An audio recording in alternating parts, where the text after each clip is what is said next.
2 Tawaris 19 ayat 4 sampai 11 berbicara tentang seorang raja yang sangat saleh.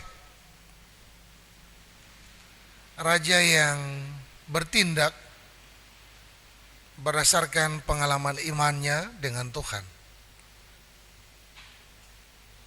Orang yang hidup mengasihi Tuhan biasanya akan mendorong orang lain juga yang ada di sekitar lingkungannya untuk juga melakukan hal yang sama, yaitu mengasihi Tuhan.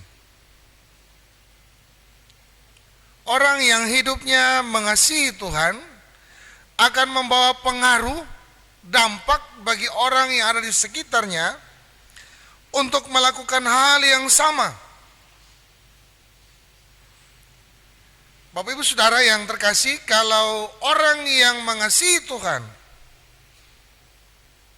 itu akan nampak dari perkataan dan perbuatan-perbuatannya. Jadi kalau ada di antara kita yang mengasihi Tuhan sebagai orang Kristen, maka lewat perkataan kita, lewat perbuatan kita, kita akan memberikan pengaruh bagi orang-orang yang ada di sekitar kita untuk juga melakukan hal yang sama, yaitu mengasihi Tuhan. Hal ini yang coba diterapkan oleh seorang raja, yaitu Yosafat. Yosafat melakukan hal yang sama, yaitu memberikan pengaruh bagi orang-orang yang ada di sekitarnya untuk juga mengasihi Tuhan. Bapak Ibu Saudaraku yang terkasih dalam Tuhan kita Yesus, kalau kita baca kitab 2 Tawarikh ini yang berbicara tentang Yosafat, ada beberapa poin penting, yaitu kitab ini dituliskan kepada orang-orang yang merupakan sisa orang Yahudi yang kembali lalu berhadapan dengan sifat teokrasi, kepemimpinan Tuhan, untuk menemukan kembali warisan rohani mereka. Jadi kitab ini ditulis kepada sisa orang Yahudi untuk kembali mereka menemukan jati diri mereka sebagai orang-orang yang percaya kepada Tuhan Allah. Kitab ini ditulis supaya orang Israel tidak hanya melihat pada masa kelamnya, masa sulitnya, masa gelapnya ketika mereka ada di pembuangan, tetapi kembali menekankan tentang kebangunan rohani. Dan kalau hari ini bacaan yang sama diperdengarkan bagi Bapak Ibu Saudara dan saya, berarti ada sesuatu. Kita harus berubah, melakukan pembaruan, kebangunan rohani dalam kehidupan saudara dan saya. Bapak Ibu Saudaraku yang terkasih dalam Tuhan kita Yesus Kristus, mengapa kita harus berubah, melakukan pembaruan dalam kehidupan beriman kita?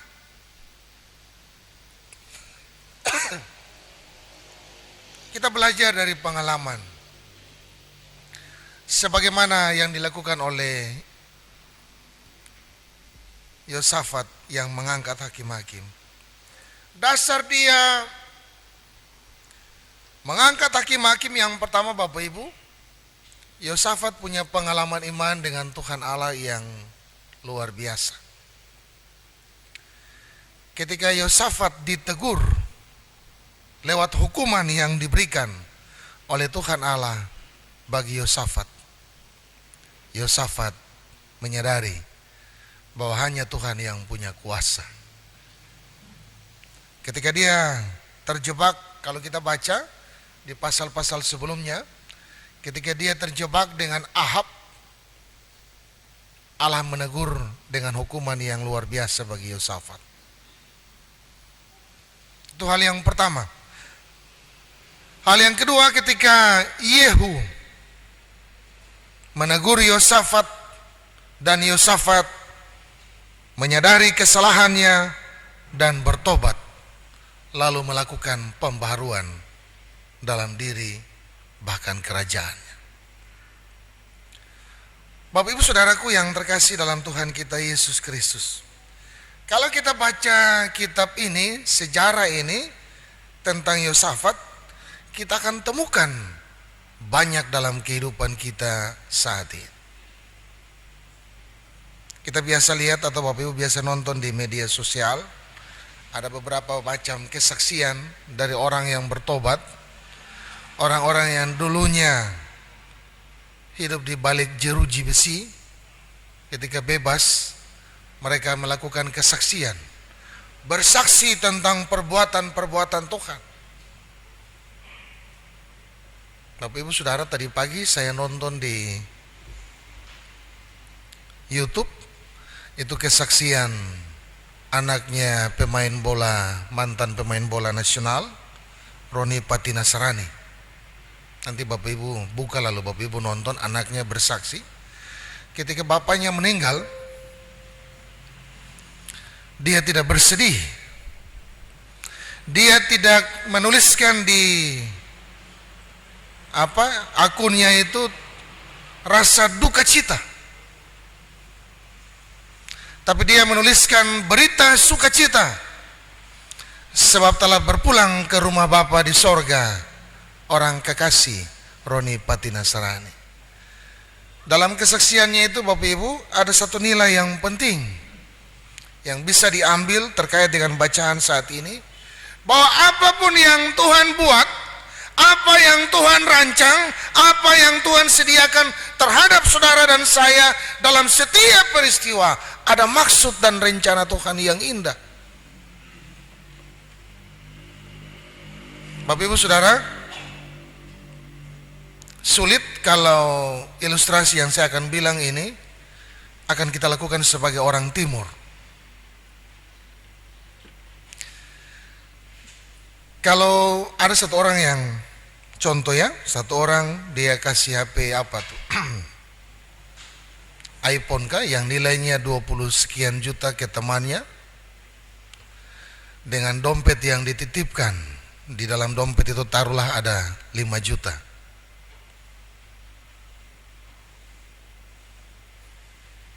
Dia kasih untuk orang itu dan dia bilang 3 bulan kemudian saya akan kembali untuk mengambil HP dan dompet.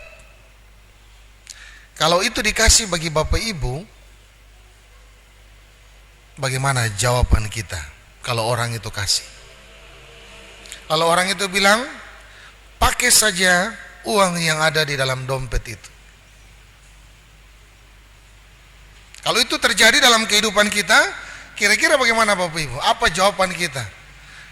Atau contoh saya kasih Bapak Ibu dompet, di dalamnya ada 5 juta, saya bilang selama 3 bulan ini pakai saja itu uang. Ada HP ini selama 3 bulan pakai saja itu HP. Apa yang Bapak Ibu bilang? Ya? Pasti terima kasih. Secara manusia kita akan bilang terima kasih. Sebab ini berkat yang kita dapat. Di waktu kesusahan kita ada 5 juta yang teman kita kasih tanpa harus mengganti. Maka pasti kita akan menjawab terima kasih. Ada fasilitas HP yang cukup mahal yang diberikan untuk kita gunakan selama 3 bulan. Kita akan bilang terima kasih. Setuju? Lalu kalau pada saat waktu yang 3 bulan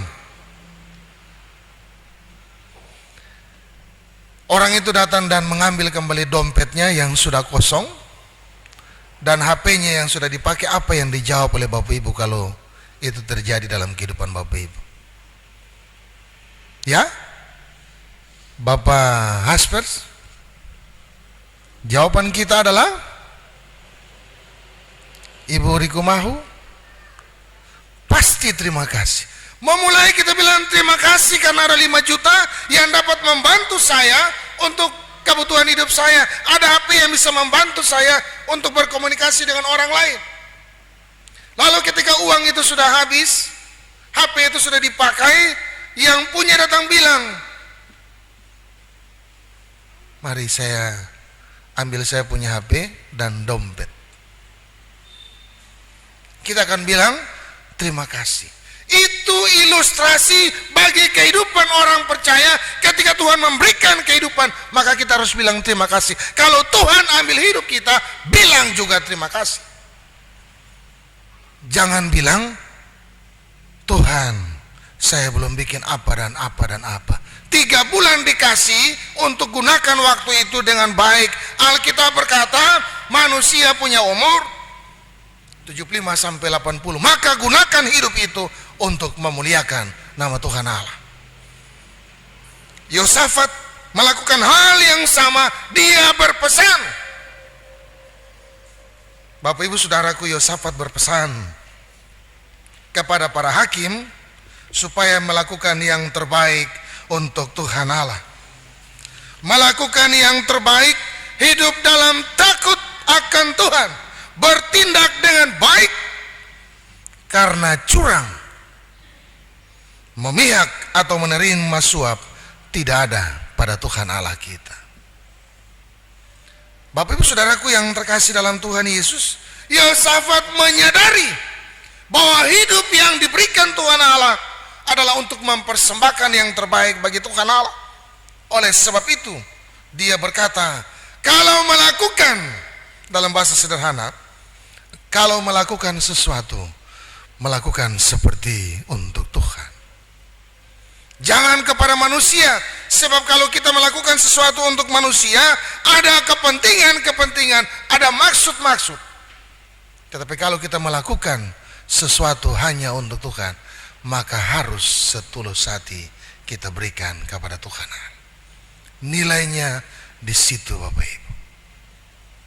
Bapak Ibu saudaraku yang terkasih di dalam Tuhan kita Yesus Kristus. Kita belajar dari Yosafat hari ini. Apalagi yang dia buat? Yang dia buat ketika dia mengalami yang namanya teguran Tuhan, itu tidak membuat imannya menurun, tetapi imannya semakin bertambah. Dia melakukan pembaharuan dalam dirinya.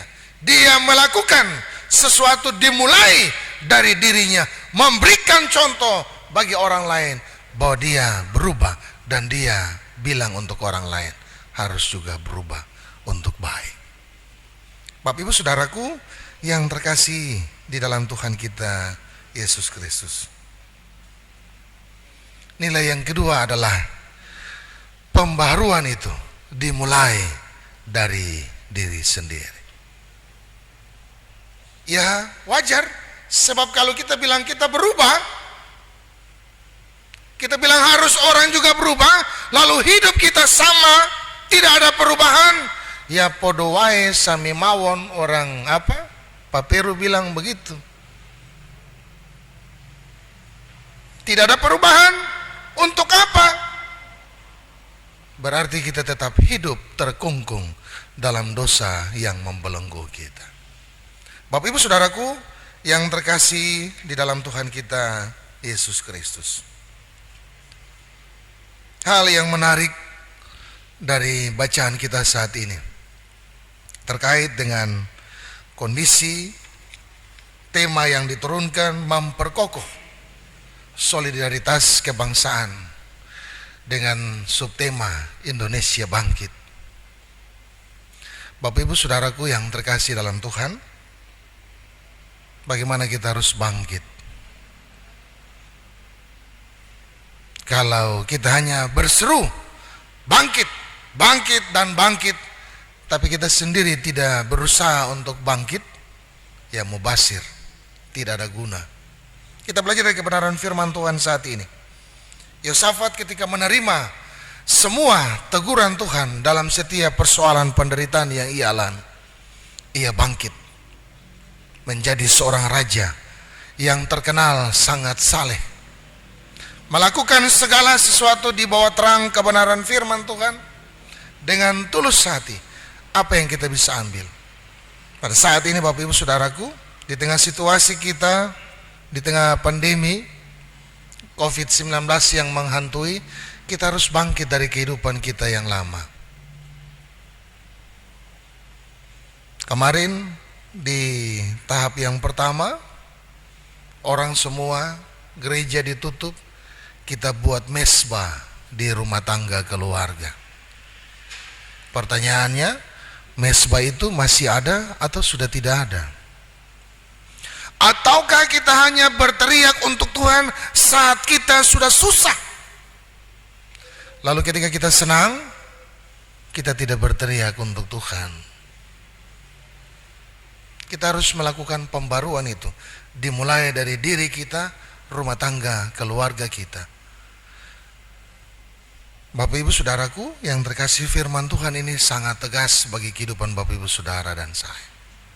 Sebab kebiasaan kita, ada satu lagu yang saya paling suka dengar itu, lagu dulu-dulu, duduk berkumpul. Bagaimana tuh.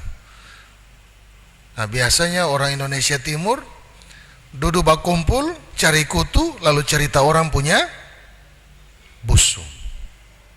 Itu yang biasanya terjadi. Saya suka di Latuar Hari pun lagu itu, orang Indonesia Timur itu paling senangnya lihat orang punya susah. Tapi paling susah lihat orang punya senang. Kebiasaan kita adalah menunjuk, lalu lupa memperbaiki diri kita. Kebiasaan kita untuk menghakimi orang tanpa melihat kita. Saya pernah tuliskan dalam tulisan saya, kita terlalu pandai untuk menilai orang, tapi terlalu bodoh untuk menilai diri sendiri. Itu kenyataan kita. Mari kita rubah diri itu. Mari kita rubah kelakuan itu, kesalahan itu, untuk memperbaiki diri, belajar dari kebenaran firman Tuhan. Yosafat yang melakukan pembaruan dalam dirinya dengan tetap mengingatkan para imam, para hakim, setiap orang punya tugas, baik di pemerintahan, baik di kerajaan, baik di keadilan, harus melakukan segala sesuatu dengan tulus hati, seperti untuk Tuhan. Yosafat menyadari bahwa dia tidak bisa bekerja sendiri. Dia butuh orang lain, orang yang punya qualify untuk seperti melakukan hal-hal yang baik, orang yang punya jati diri iman yang sungguh untuk melakukan itu. Bapak Ibu Saudaraku yang terkasih dalam Tuhan Yesus, kalau kita lihat syarat-syarat untuk seorang penilik jemaat, syarat-syarat untuk seorang diaken, syarat-syarat untuk seorang hamba Tuhan, kita akan temukan dalam buku kehidupan kita, Alkitab. Yosafat melakukan itu dimulai dari dirinya dan kepada orang lain. Saudara dan saya juga harus belajar dari kebenaran firman Tuhan saat ini. Apa yang kurang pada saya, apa yang kurang pada kita, mari kita ubah untuk melakukan yang terbaik bagi Tuhan Allah. Dimulai dari kehidupan diri pribadi, rumah tangga, dan keluarga kita. Bapak Ibu Saudaraku yang terkasih dalam Tuhan kita Yesus Kristus. Supaya apa? Supaya yang Yosafat bilang pada bacaan firman Tuhan kita saat ini, supaya jangan murka Tuhan menimpa kamu. Kita melakukan yang terbaik untuk Tuhan Allah dengan ketulusan kita, segenap hati kita untuk Tuhan Allah, sehingga murka Tuhan tidak turun atas kita. Yosafat mengatakan itu berdasarkan pengalaman imannya. Saya percaya, kita percaya bahwa kita juga punya pengalaman iman bersama dengan Tuhan. Maka mari dengan momentum ini kita melakukan pembaruan diri, dimulai dari diri, rumah tangga, keluarga kita, sehingga hidup kita tetap diberkati untuk kemuliaan nama Tuhan. Tuhan Yesus memberkati kita dengan firman-Nya. Amin.